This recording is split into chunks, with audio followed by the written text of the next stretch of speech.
Hoy hablaremos sobre el arte contemporáneo.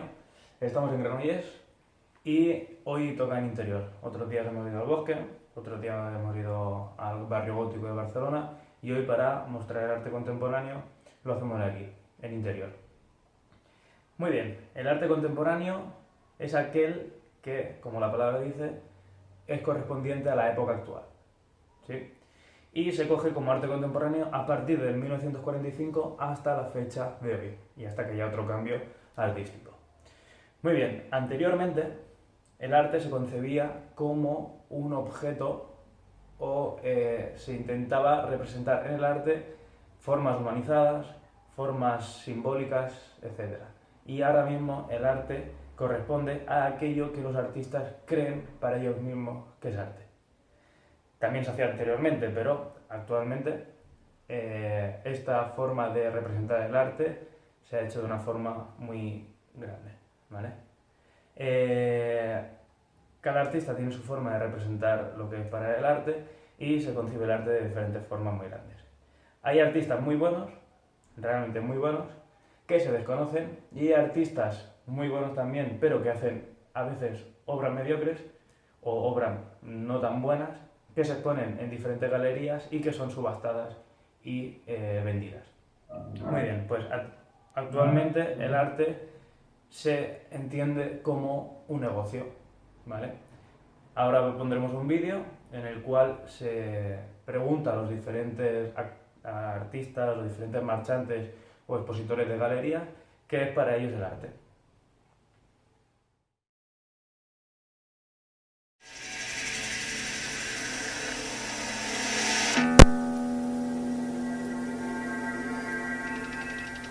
¿Qué es el arte? No. Oh. Uf. Empezamos así. El arte es el abuso. Por lo menos el arte contemporáneo, ¿no?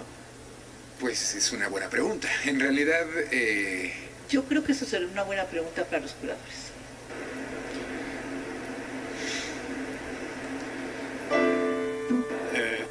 I don't know. Un negocio. es un negocio. Es vender, sí. Sí, es un gran negocio. El arte siempre ha sido un negocio. Lo único que hay atrás de todo esto es el mercado. Efectivamente, el arte ya no es arte, sino mercancía. Oh, you're talking about money. Esto es un negocio, esto es un negocio. ¿Hay mafia en el mundo del arte? Claro. Sí, hay. Por supuesto. Me parece lógico y me parece comprensible. Un control, de alguna manera, sí lo puedes llamar, y claro que puedes hablar de una mafia que existe en el arte, claro que sí, ¿no? Existe, absolutamente. Es conocido. Participa la academia, es decir, las instituciones culturales y las instituciones educativas. Participan los museos, las galerías y las casas de subastas. Donde verdaderamente se inflan los precios y se manipulan es a través de las casas de subasta. Este mercado corrupto del campo artístico es menos idiota que el mercado del blockbuster de cine. Hay arte de calidad excepcional y hay arte de calidad mediocre.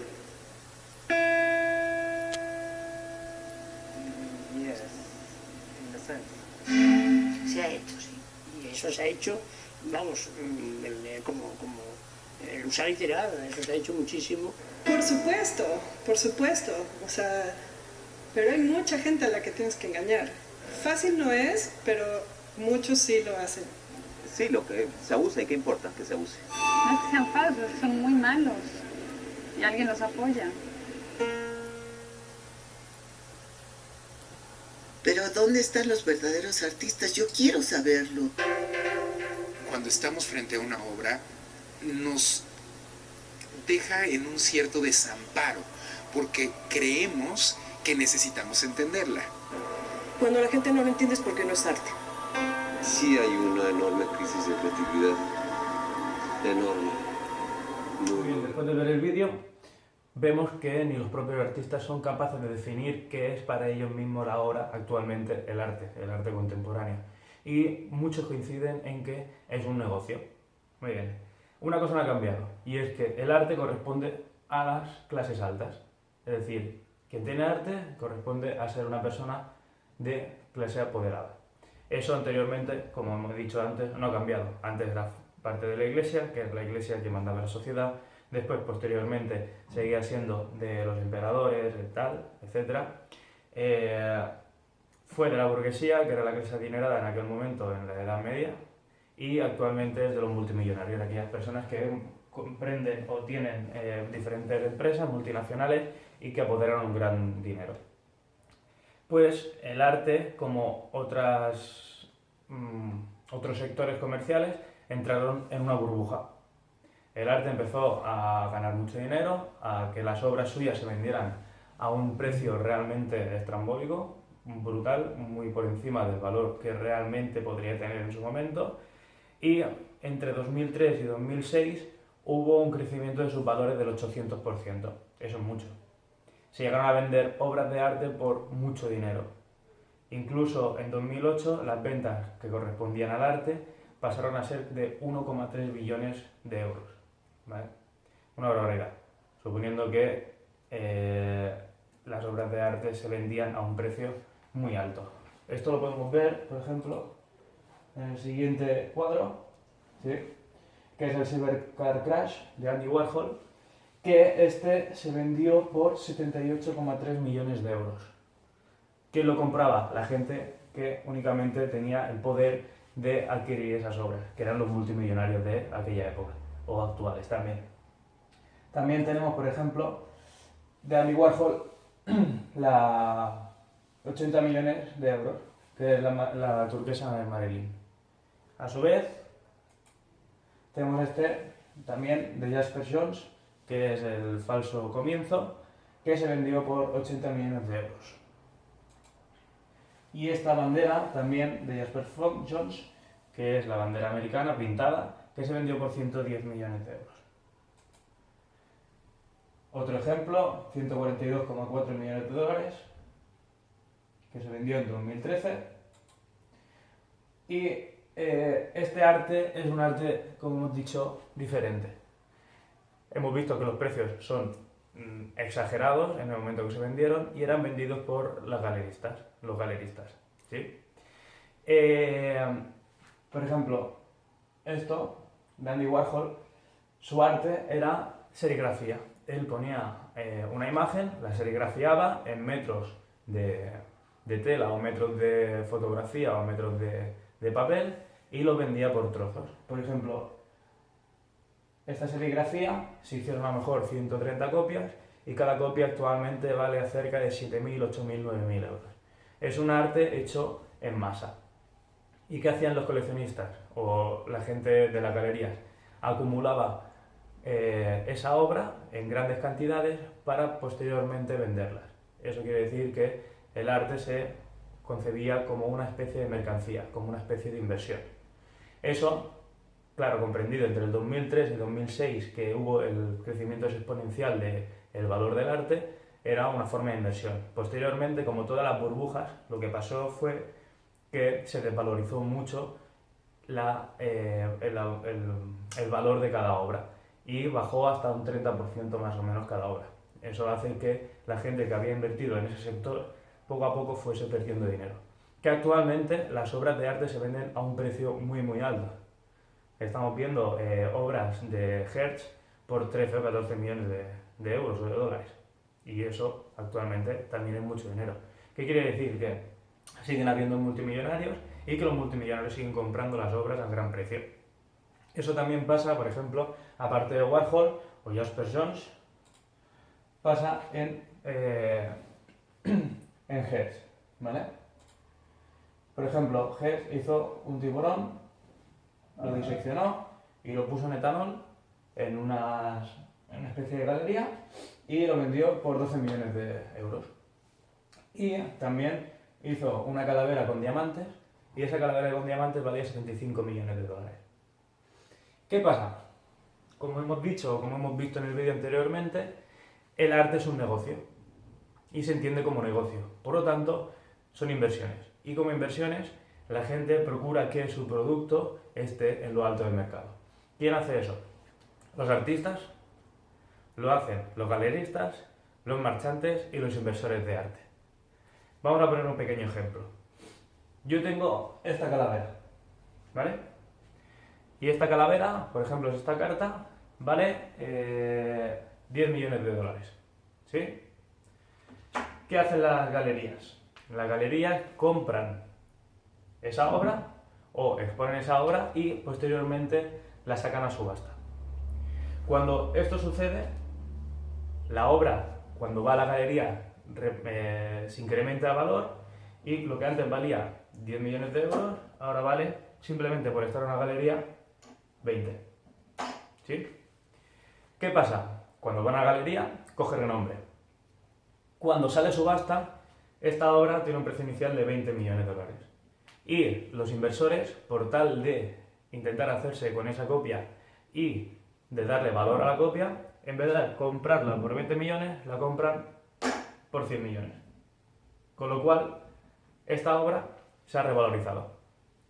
La quiere más gente, por tanto pagarán más dinero. A su vez, este actor o este artista, que es Las Picas, tiene diferentes obras, ¿vale?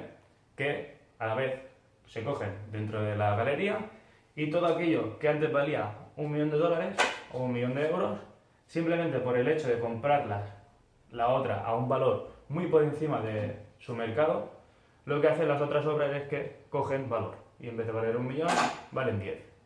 Y esto lo tienen diferentes obras, ¿sí? Y valen 10 millones cada obra. ¿De acuerdo? Ahora, ¿qué pasa? Este inversor, por tal de no perder dinero en su propia obra, lo que hace es intentar que la obra de ese artista siga revalorizándose y siga ganando dinero. ¿Por qué? Porque él lo que compró por 100 millones de dólares no puede bajar de precio. Y aquí es cuando empiezan un poco los mafiosos de las inversiones de arte o los negociantes de las artes, ¿sí? Va a otra galería o otra exposición o otra subasta y lo que hace es que cuando sale una obra de su artista o si está muy seguro de comprarla y de ganar dinero con ella, intenta pujar con ella hasta ganar un valor, o si ve que, por ejemplo, esa obra no consigue el valor deseado en la galería o en la subasta, lo que hace es pujar por ella, ¿sí? Empieza a pujar por ella, le suma 10 millones, otra persona le suma 10 millones más y así van haciendo hasta conseguir que el valor de esta obra suba de tal forma que las obras que él tiene como marchante o como inversor no baje de precio. ¿Qué pasó? Que estas obras iban cogiendo dinero, ¿sí? Los galeristas tenían propias obras de diferentes artistas que valían muchos millones. ¿Qué hacían ellos? Cuando veían que una obra no se vendía o que iba a hacer que el precio de las diferentes obras del mismo artista fuesen a bajar de dinero, lo que hacían era pujar por ellas. Si nadie respondía a la puja, ellos seguían pujando hasta comprarlas. De tal forma que el valor que le daban al artista o a la obra de arte hiciese que las demás obras de arte de ese mismo artista no bajaran de precio. En un resumen, yo tengo una obra de arte. La compro por 5 millones de euros. Por tal de que no baje el precio, apuesto o invierto dinero en otras obras de arte. Hasta tal punto que hago o que suba el dinero o que suba el precio inicial de la compra o puedo llegar al punto de comprar la obra por tal de que mi otra obra no se revalorice. Y eso fue pasando por los diferentes inversores. Hasta tal punto que llegó a que las propias galerías compraran arte de sus propios artistas para que el artista no cayera en renombre o que no cayera en inversión hacia abajo, ¿sí? Y esto, por ejemplo, pasó en esta calavera. Un precio de edición de partida era de 100 millones de dólares o en su momento 75 millones de euros. ¿Qué pasó? Que nadie compró la obra. Si eso pasaba, el valor de esa obra y el valor de las otras obras del propio artista, que era Hearst, bajaba de precio. ¿Qué hizo la galería? Compró la obra en modo anónimo, pero después se descubrió que era la propia galería y otros inversores y el propio artista que compró su obra por tal de que las otras obras no bajaran de precio. Esto se supo, se filtró a la prensa y lo que pasó es que Hearst, para demostrar que eso no era cierto, prescindió un día de sus galeristas y hizo una venta por su propia cuenta. Hizo una subasta por su propia cuenta. La gente pensaba que no funcionaría. Y lo que hizo Hearst es que vendió 220 obras y ganó cerca de 200 millones de euros. Algo que los galeristas y los marchantes y los inversores pensaban que no pasaría. Pero sí que pasó. Por lo tanto, dio a entender que no necesitaban tanto de los galeristas y de las subastas haciendo trapichuelas entre ellos para que su obra siguiera subiendo de precio. Pero a partir de ahí fue cuando vino el declive de la burbuja de lo que se entendía las inversiones en el arte. ¿Qué pasó después? Que el precio de las obras fue bajando y hasta perder cerca de un 30% de la inversión inicial o incluso en obras más, ¿vale? Lo que antes se concebía por venta de 75 millones de dólares, un cuadro de Warhol o unas mariposas de Hearst que se entendían por unos 24 o 25 millones, más o menos, ahora fue bajando hasta, por ejemplo, vender el tiburón por 12 millones de dólares. Es lo que hemos dicho antes. La burbuja explotó, se dejó de ganar mucho dinero como inversor, pero se sigue ganando dinero porque un tiburón en etanol, 12 millones de dólares, entendido como arte, bueno, es susceptible. Cada uno tiene el arte de su manera y el precio lo marca el mercado. ¿Qué pasa? Que hemos dicho antes, muchas veces no los mejores artistas están en las galerías ni en las exposiciones y muchos artistas se desconocen. ¿Por qué? Porque en cierta manera es un negocio. Las galerías compran a los artistas exponen en esa galería, los cuadros, lo que exponen esos artistas es vendido en subastas y las subastas son más o menos engañosas porque una persona o un inversor de arte puede empujar, pero también las galerías y los propios artistas pujan para que el precio de mercado se estabilice o siga siendo alto como en su momento. Eso tuvo que explotar y explotó. Las galerías empezó a endeudarse porque prestaban propios créditos para comprar las obras de arte de tal que subieran de precio. Bueno, esto, por ejemplo, se vendió por 73 millones de euros y, por ejemplo, este arte, que son puntitos dibujados en un lienzo, o las mariposas de Hearst.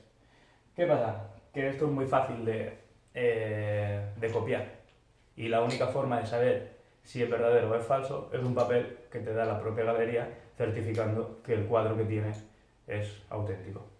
Por lo tanto, no se compraba tanto arte como se compraba inversión. Lo he dicho, 73 millones de euros, un cuadro. Difícil de entender, pero en ese momento el precio de las obras de arte estaba así de disparado, así de alto, y la gente pagaba eso como inversión, que después hubo un boom y se desinfló. Muy bien, pues hemos explicado más o menos cómo funciona el arte a nivel de cuadros y esculturas, ¿sí? A nivel de pintura y escultura, y ahora explicaremos cómo va la arquitectura a nivel de arte contemporáneo. Muy bien, a nivel de arquitectura sí encontramos bastantes cambios, igual que ha pasado en el arte, pero estos son más entendibles. Eso quiere decir que, por ejemplo, se rompe con todas las tendencias anteriores. Sí que Gaudí hacía un poco de juego con sus edificios para que sean más ondulados, tengan más formas, sean diferentes, pero cuando hablamos del arte contemporáneo en arquitectura y hablamos de los dos grandes nombres que han marcado esta tendencia, que han sido Frank Gehry y Henry Foster, hablamos de un cambio muy radical a lo que es la arquitectura.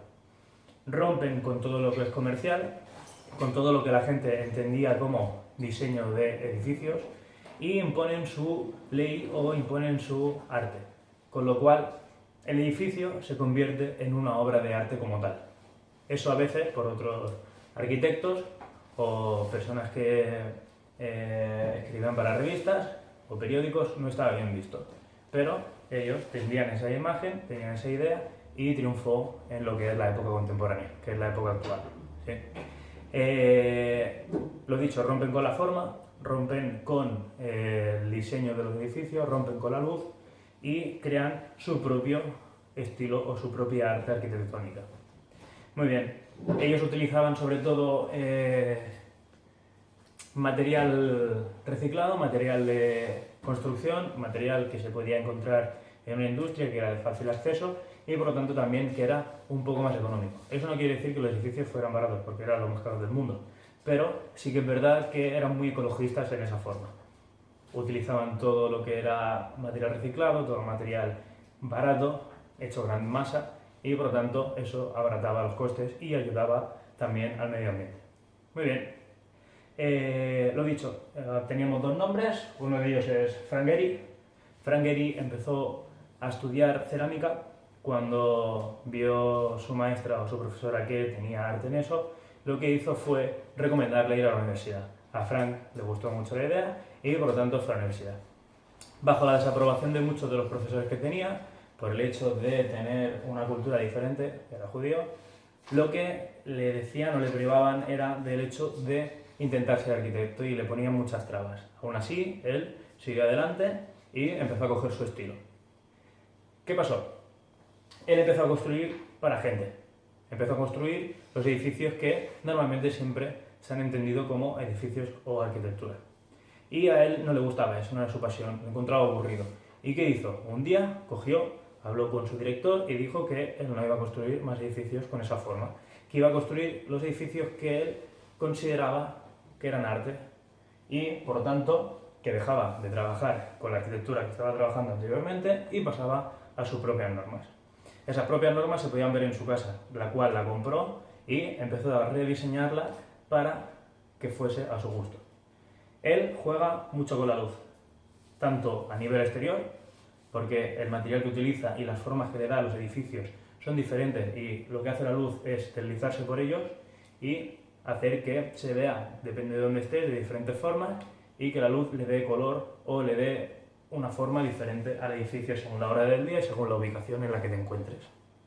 Pues, a partir de ahí, también considera que la luz tiene que formar parte del interior y hace que el edificio tenga muchas ventanas o que tenga muchos coladeros de luz porque, al ser ecologista, también buscaba que el impacto ecológico fuese menor y, por lo tanto, si reducía la utilización de luz artificial, eso ayudaría. Lo dicho, material reciclado y, por ejemplo, nos encontramos con edificios como este, que es Museo de Arte de Westminster. Vemos que es aluminio, que juega con la luz, que se considera cubista, o la gente lo consideraba cubista, la gente de las críticas, por el hecho de que recuerda un poco a los cuadros del estilo cubismo.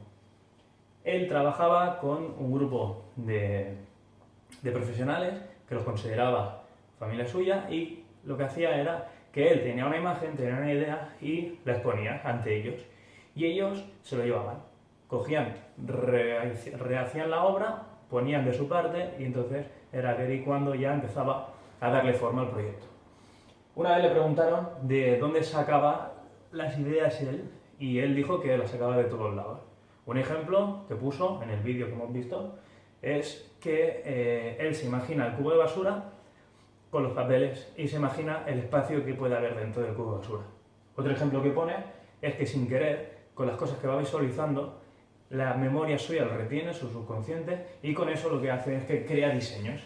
Hay un ejemplo que es un cuadro de un pintor con el cual aparecen tres personas que forman una imagen y, sin querer, él hizo un edificio teniendo en cuenta esa repartición de los personajes. Y después, cuando lo comparó con la fotografía que tenía en el cuadro, se dio cuenta de que sin querer su subconsciente lo había cogido ahí. Pues muy bien, él hace este tipo de edificios. Vemos que no tienen una orden, que no tienen una lógica, que juegan mucho con la ondulación, que juegan mucho con la curva, con los desniveles, con las líneas que no son rectas, las asimetrías y sobre todo también que le da un aspecto por fuera que hace que la luz refleje. Eso también lo podemos ver en este museo, que es el Museo de Bilbao, el cual parece un barco y que todas las formas son de cubista, que son alineadas, que son ondulatorias, que no tienen una línea determinada, y lo que provoca también sus edificios es que te absorban para adentro. Él hacía grandes aulas, donde eran las exposiciones, por ejemplo, de los museos, y también espacios más reducidos, más concéntricos, que lo que te hacían era que el mismo pasillo te llevara a la siguiente obra, y por tanto eran sitios ordenados, no como algunos museos que nos encontramos ahora, que son difíciles de encontrar, que te tienes que guiar mucho por los carteles. En su caso, casi bien no hacían falta. Muy bien. Otro edificio, por ejemplo, puede ser la Getty Tower, en Hannover. Esta vemos que tiene una forma diferente, que no es recto, ¿sí? También puede ser el Walt Disney Concert Hall, también los edificios de Düsseldorf. Y una anécdota que tiene él era que un día un multimillonario para su empresa quería hacer unas nuevas oficinas y él acudió a Frank Gehry para que le diseñara lo que él quería. Bueno, y tuvieron la primera reunión. En la primera reunión fue muy animada, hablaban de sus hobbies, de lo que les gustaba hacer, de cómo eran ellos, con qué disfrutaban, con qué dejaban de disfrutar. Y al día siguiente, o a la semana siguiente, antes de hacer la siguiente reunión, que el constructor pensaba que iba a ser en la cual iba a exponerle lo que él quería como oficinas, Gehry se presentó con un plano de un edificio que tenía similitud a unas formas de vela. Y era que durante la reunión habían estado hablando de los hobbies, que era ir en vela, había diseñado el edificio como si fuesen los palos que soportan las velas y la ondulación de estas velas. Era eso. Gehry hacía arte con el pensamiento. Cogía lo que quería y intentaba que no fuese un edificio que albergara arte, sino que el propio edificio fuese el arte y que dentro ayudara a exponer ese arte con lo que hemos dicho, con las formas ondulatorias, con un concepto de cubista y con la ayuda de la luz. ¿Sí? Por ejemplo, aquí también tenemos la Casa Bailante de Praga. Vemos que tienen muchos ventanales, todo esto de luz. Son edificios diferentes. ¿Qué pasa? Rompían con la tendencia de la ciudad, rompían con la estética siempre muy marcada de lo que el sector comercial quería. Pero, a su vez, hacía que estos edificios fuesen íntegros o parte íntegra de la ciudad. ¿Por qué? Porque él diseñaba para que esos edificios tuvieran, albergaran o abrigaran o abrazaran a los otros edificios que tenía. ¿Sí? Muy bien. Hablamos ahora de Norman Foster. Norman Foster es de Gran Bretaña, de Londres, ¿sí? Y nació en 1935. Norman Foster también es reconocido por su época contemporánea. ¿Vale? Foster, igual que Gehry, se formó en la universidad y tuvo un profesor que le exigía mucho. ¿Por qué? Porque tal vez vio en él que era diferente a los demás y que tenía un concepto diferente de lo que era la arquitectura. Gehry, por ejemplo, Norman, por ejemplo, siempre llevaba apuntes en el coche o una libreta a estrenar, con unos bolis a estrenar o unos lápices a estrenar, por si en algún momento le viene alguna idea, dibujarla. Era una persona que siempre estaba dibujando, que siempre estaba esbozando aquellas ideas que tenía, ni que fuesen tonterías, porque eso le podía producir una nueva idea hacia un edificio, una arquitectura diferente. Foster, a su vez, también producía arte, pero no era un arte tan estrambótica como la que producía Norman, la que producía Gehry. Gehry hacía edificios no tan grandes, pero sí con más planta. Y Norman lo que hacía era edificios de, por ejemplo, multinacionales o rascacielos. Pero esos edificios rompían con toda la estética que tenían los otros edificios, los otros rascacielos, y le daban la señal de Norman. Muy bien. Pues lo dicho, él se pasaba todo el día dibujando, era muy constante, muy apasionado. A su vez, como hemos dicho, el profesor le exigía mucho, le hacía repetir las cosas. Y eso le ayudó a ser, pues, como fue muy constante y una persona que le gustaba mucho trabajar y esforzarse para hacer sus arquitecturas. Muy bien. Guarda relación con Gehry por el hecho de que era ecologista, de que guardaba mucha similitud con el tema de la luz, que utilizaba materiales que eran reciclados o que sus propios edificios lo que hacían era proporcionar ese camino de ecologista. Todo eran ventanales, había mucha luz interior, producía que sus edificios fuesen muy ecológicos por el hecho de que casi no consumían electricidad, que a veces aprovechaba la propia calor del edificio para que se regenerara la calor y que fuese la propia calefacción, y seguía con esa línea de ecologista. Muy bien. Vemos algún edificio, por ejemplo este es el Ayuntamiento de Londres, vemos que casi todos son ventanales y que rompe también con todo lo que es el esquema de un arquitecto conceptual o con un arquitecto de la sociedad. Y lo que hace es darle mucha ovalación y conseguir que con la luz la arquitectura sea más ecológica. Bien. Igual que, por ejemplo, estos son rascacielos, la Hearst Tower, y lo que hace este edificio es que son de la misma altura, pero rompe con toda la dinámica de formas que tienen los otros rascacielos. Este, por ejemplo, cuando pasas por ahí, te atrae el hecho de pasar por ahí porque lo ves diferente. ¿Sí? Y aquí vemos otra vez cómo el material es industrial y utiliza mucho el vidrio por el hecho de que, al ser ecologista, la luz para él era una herramienta principal en los edificios. Él conseguía que la luz no fuese una molestia y que, según sus cálculos y según sus conocimientos, la luz ahorraba energía y a la vez era cómoda para la gente que estaba ahí dentro. Muy bien. Aquí también tenemos las Torres Suisse, que hay una igual en Barcelona, también, que se llama Torre Gondom. Y, por ejemplo, la cúpula de cristal de Alemania.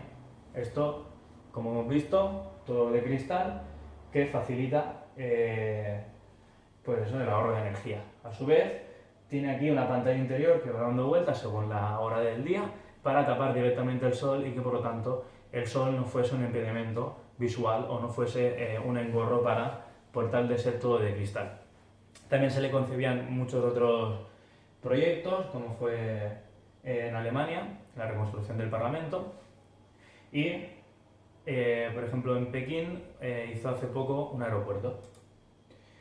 Este es el Puente de Milenio, está en Londres y tiene una anécdota que cuando fueron a inaugurarlo, la reina cortó la cinta y se fue. Por lo tanto, todas las personas empezaron a pasar rápido, empezó a moverse y tuvo que cerrarlo durante 2 años para hacer una reconstrucción. Puso contrafuertes a los laterales, puso tensores y lo que hizo es que al cabo de 2 años lo inauguró y la gente que pasaba por delante, a ritmo acompasado, hacía pierna derecha, pierna izquierda, pierna derecha, pierna izquierda, y desde arriba se veía como el puente se iba moviendo.